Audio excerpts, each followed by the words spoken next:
Hey guys, this is Pedro, man. I'm back with a brand new interview for the channel. For this occasion, we're keeping up with the pre-split interviews ahead of the LEC 2024 Winter Split. For this occasion, I talked to Perkz of Team Heretics. In that interview, I talked to him about joining his new team, what it's like reuniting with his former G2 teammates in Wunder and Jankos, how he looks back on the 2023 season with Vitality. In addition to that, we took a bigger focus on to the summer split season in which Vitality finished 10th place. And he also covered the public's expectations for Team Heretics and also his own expectations for the team for this upcoming split. That said, please enjoy the video. Make sure to like, comment, subscribe. Peace. Just to start off this whole conversation, um, new year, new team for you, joining Heretics, away from Vitality. So, how have you been fitting in with this new environment for you, in particular, Perks? Yeah, the last years have been quite poor and not how I envisioned them, and it kind of throws my legacy under the bus a little bit, and I want to get out of that area, out of that tight spot, and I want to be back on top. Um, people always like to say, "Oh, new year, new me" or something, but this time around, I really needed like a change of environment, like. And I had one more year left on Vitality, but I think it was the best for me and for both of us, I guess, to like split ways, part ways, and go to a new team, like change of environment, like not going to the same office I went to, not having the same routines, the same things. So I'm very excited for New Year. Maybe you can hear my enthusiasm right now because I'm feeling under the weather. Something is like hitting me a little bit. But yeah, I'm very grateful to have found a team where I feel like personally comfortable in. Um, and the mood is good, the vibes are good. Hopefully, the gameplay will be good on stage too. We'll see, and hopefully, there will be like a constant graph of improvement throughout the year, and not like not very coin flip like it was the previous 2 years, basically. Yeah, and you're someone that has prided yourself in your in your accomplishments and your hard work, and seeing that hard work translate into success. You've been fortunate to do that for such a long period of time, for various iterations of G2 and then a little bit for Vitality, for a particular moment of time. But Summer Split last year was the first time in which you ever finished in the bottom of the league, and you already talked about the how it was to be in that kind of scenario situation, but how difficult was it for you to try to move on from that last place finish? Because it can't get any worse than that. So how did you move on from that disappointing result? I mean, it kind of happens, right? It's like I'm not that dramatic, and I don't put so much weight on it because like Fnatic finished 10th in winter, and then they were third in summer, and they went to Worlds, and were like low competitive. So I think in League of Legends, in esports, I guess in sports as well, like people just tend to think you're just as good as your last game. There is a little really high there's really high emphasis on the recency bias, which is like completely troll, because a team that finishes third and is contesting for first in spring and then finishes 10th legit like 5, 6, 7 weeks later. Like that's not like a team that maybe is the worst team. Maybe it's a team that has the worst mental breakdown, or the worst fall off, or the worst this and that. I mean, I will say we definitely struggled with playing on stage last year, and when things like spiral so much out of control, like if you count our last like basically I counted. I mean, always check in the last 15 games. We were like 2-13. So when you're like losing so many games, it kind of like gets to you mentally at that point. Like when you have to compete on the stage every week for 3 games, like it goes like really, it goes by really fast, and like you don't really have time to like take a breather or something. You're just like, I like to use this analogy for like people to understand it better. It's like you're like a student in university, and you're like studying for your exams, and you have like 3 exams a week, right? And then you feel like, because we've been doing good in scrims in practice, like you feel like your your exams, like you feel like you're gonna pass them, you feel like you're gonna fucking smurf them, and then you go on stage, you go to the exam, and you just like get an F, you just fail it completely, and then you're starting to think like, what the fuck is wrong with you? Because like these are the things you've been doing well in your practice, in your revisions, like in your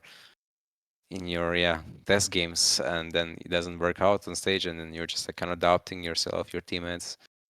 Like things just like really spiral really fast out of control, and it's like I'm blaming the system. It's just like the system is very intense. Like you have 3 weeks. Like our whole year was over in 3 weeks. Like this has never happened before. Before you had like 8 or 9 weeks, you could always make a comeback. You have 3 weeks now. No, in 3 weeks your season is just over, and I don't think that's like a justified reasoning for any of the players on our team to finish 10. Like it's like how I didn't bash the players to finish 10 on other teams. It can happen. Like that's why I'm not like making a dramatic point about it. It really fucking sucks, and it's a big stink on my career, on my legacy mostly, right? But then I always look at the players who've missed worlds, the players who've not making even playoffs in their regions. Eastern players, Rookie, Faker, like all these players, like they've been like they've had rough years, and then kind of motivates me to like not lose faith in myself, not lose trust in my own ability to perform, and I think kind of that's what keeps me going as well. And yeah, I think I'm really fucking insane, and I will show it this year. Like there is no issue with that. Yeah, and it's just a matter of just recovering and just that bouncing back from the failures that you and obviously other people that have been in the same shoes as you, just to make sure to not go through that. And it's just usually how it goes. It's the name of the game, and I think it's part of life. Yeah. yeah, yeah. And it's no different whether it's in League of Legends or just outside of that. Um, going a little bit into your new team and Team Heretics, of course, it's been talked about very, very many times about reunion with Jankos and Wunder and stuff like that. And of course, people talking about have asked you previously about what it's like to get back with them. But has there been any changes, differences like personality wise, playstyle wise, from how you've been from being with them, with those two individuals in particular, comparing from when you guys were in G2 and nowadays, preparing for this new year, new split, and stuff like that? I mean, they're very similar as to what I remember them. Um, I think maybe we're just a bit more like, sorry, It's all good. we're like a bit more mature and like accustomed to each other. Like when you know the person, like sure, person people change, over the years, but when you know somebody so in depth, like you can see his changes, his improvements, or like his adaptations, but you know them like very well. How the Iceland is like I know what triggers him. I know what doesn't trigger him. I know how to argue with him. I know when to not argue with him. I know how to stop. I know like I just understand the situation way better when like when I'm joining like when you're switching so many teams, which I did the last 3 years. I mean, I was on Vitality for 2 years, but we had a different roster, completely different roster. Like when you're switching so many things around, like it takes you so long to get to know how to actually function with these people. They're human beings. They're like your colleagues, your teammates, your brothers in a way, right? When you spend a lot of times with them and you travel with them and you fight with them in terms of the theoretical fight, like you're like going on stage and someone else isn't fighting, but you're actually fighting. you lose because you win and you lose, right? This is like you get the same emotions winning and losing, and that creates the same response in your brain, right?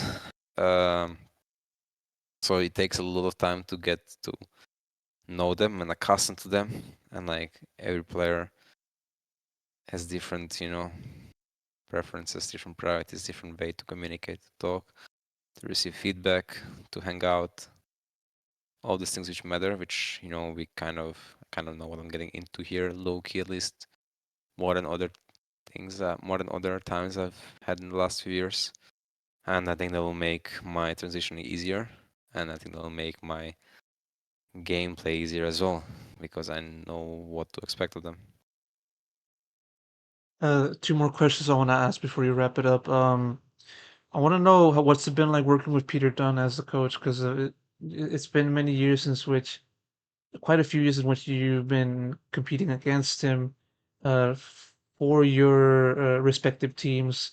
But what's it like, actually working with him and actually having him on your side? Because he's someone that's highly regarded as someone that's very analytical and has a very a well-regarded approach to the game. So what's it like working with Peter Dunn and his coaching staff? I mean, I think it's too early to say and to give like a detailed description now because we've only been streaming for like a few weeks. Like we're like 2 days now and 2 weeks before. Not really long time, but he's somebody who focuses a lot on the basics and on this, doing the correct basic thing, which makes sense, right? And I think it's a good approach for team to function, at least in the beginning. And we'll see how it Bless you. develops over the time. And I like him. He's a funny person. Uh, It's yeah, he's enjoyable to be around. And I think that's also like the first thing for a coach to be as well. So yeah, we'll see. Yeah, we will see. And then one more question to wrap it up. Of course, with the entire makeup of the team for Heretics, there's expectations as to how this team will perform.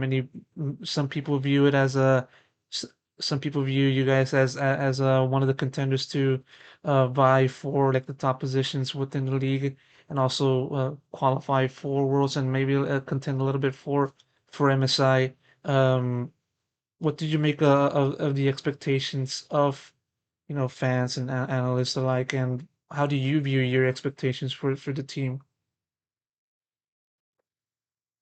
Yeah, I mean the thing is, um, esports like as a whole is like it's like a lot closer to the analysts and to journalists and to casters and to other like let's say outside of players figures that are like human beings that are like intact in kind of your community in like intertwined in your web, I would say, because yeah, everything is like online, right? Everything is way more connected and you can't just avoid it that easily compared to like traditional sports, right? So uh you can get affected or you can get mind controlled by what like the fan perception is or what the I don't know what the French coaches think, what do these guys think, you know what I mean? Like you can get like people can have lower opinion of you for any reason. It can even just be a reason of they want to see you fail. Like I know for a fact, like